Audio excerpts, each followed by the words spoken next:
Responsible mining solutions, regulations and standards.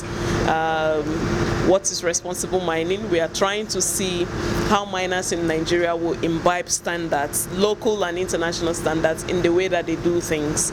It anchors on the 3 sustainability pillars, which is economic benefits, of course. Why we do what we do is because of a profit, so the economic aspects, and then we have the environmental aspect of things. We cannot just go for the economic aspect of things and forgo the environmental issues, and then the third one being the social component of sustainability.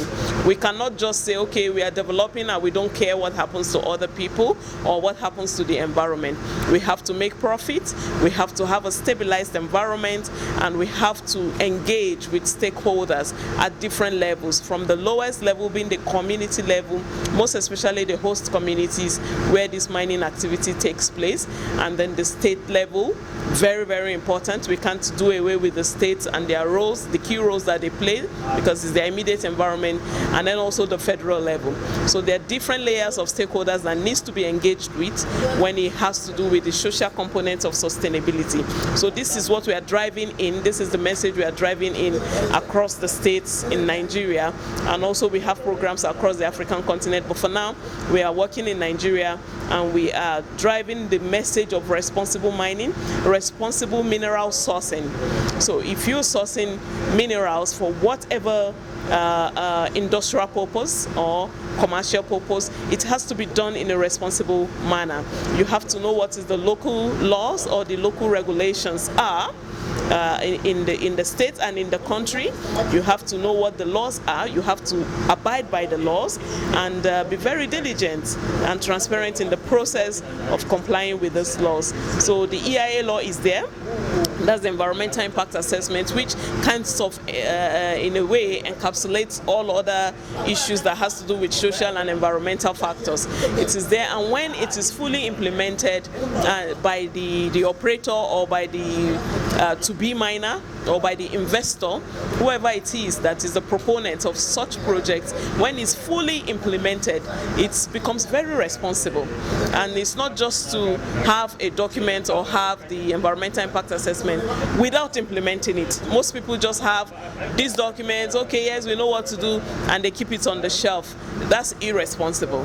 What is responsible is that you carry along the communities, you do what it is to be done in the management plans that, for instance, Richflood prepares and gives to you, because that's our motivation as Richflood. We prepare documents and give to the proponents, and most of the documents ends up just in the shelf. And when you ask a question, it's just like ticking the box, a checklist that yes, we did this. It's beyond having a checklist. It's actual implementation of what needs to be done on each mining project in a responsible manner. You can see in the event where we're showing you how there's a collapse, mine collapse, or whatever it is the engineers have interpreted it to be, but people coming out from a hole, people coming out from a collapsed overboarding, and coming out like rabbits, like somebody said. That's very, very irresponsible way to allow our people to go through mining. Call them any name, artisanal, illegal, whatever you call them. We are all responsible at government level, at private level, at individual level, at even community level.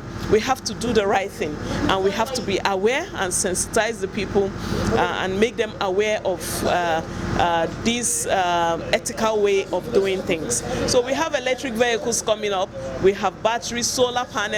You know, we are developing in a way that the mines are even more needed now than before. So we don't want to say, okay, we're protecting the climate, we don't want to have climate change problems, but then we are creating another circle of very, very complex problems that may even be more complex than the climate change issues. So we have to pay attention to this and do things in a responsible manner. If you just go into a community, talk to nobody, and you are cutting away minerals, or you are buying the minerals at a very giveaway price and having children do the mining for you, that is an irresponsible way to do business. You have 4-year-old, 5-year-old women, no safety gadgets, no any form of safety for them, and you have the boldness as an investor to leave the organized legal mining structure and come to these people or have them in your supply chain, this is irresponsible. So we have to sensitize the state people, the local government people, and most importantly the chiefs in the community, the representatives of the people. We have to sensitize them that things have to be properly done, ethically done, and economically certifiable by the communities. Socioeconomic issues, that's what I mean to say. The project, the mining project, need to be a source of development for the communities, not the other way around, not people getting rich and the communities getting poorer and poorer. So schools should be built. We talked about community development agreement or planning an agreement. You know, you have to plan and they agree with the communities, where you have to develop the communities because of the solid minerals that they have as a deposit in that community. It should be a source of development for them. It should not be a cost. So when you come in as a miner or an investor, you have to check with the chiefs and consult with the women, the men, the vulnerable people in the different groups, the farmers, the traders. You have to discuss with them, what can you do to better the communities? And that becomes a responsible way of doing things. Finally, reclamation. After the mining lifespan, after the mining activities is completed, the environment cannot be abandoned. It is irresponsible to abandon a mine environment when you are done cutting away with the environment, so to speak, and you leave open pits that are killing people, like we were told in Plateau State and other places, killing people on a daily basis. It is an irresponsible way to abandon your mine. Thank you. Thank you. Yeah, thank you.